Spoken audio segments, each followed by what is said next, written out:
رفع أذان المغرب من المسجد الحرام لليوم 15 من شهر رمضان المبارك. تقبل الله من الجميع الصيام والقيام وصالح الأعمال. ونجدد لكم التحية، لكم أنا عبد الرحمن العليان، في هذا النقل المباشر لهذه الصور الإيمانية من المسجد الحرام من مكة المكرمة، من بيت الله ومسجده الحرام، ومن جوار الكعبة المشرفة. أحييكم مشاهدين ومستمعين من العالم العربي والإسلامي.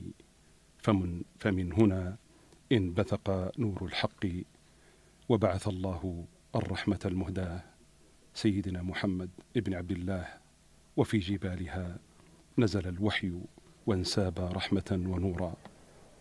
منها بدأت رسالة سماوية أخرجت الناس من ظلمات الجهل إلى رحاب الإيمان والنور.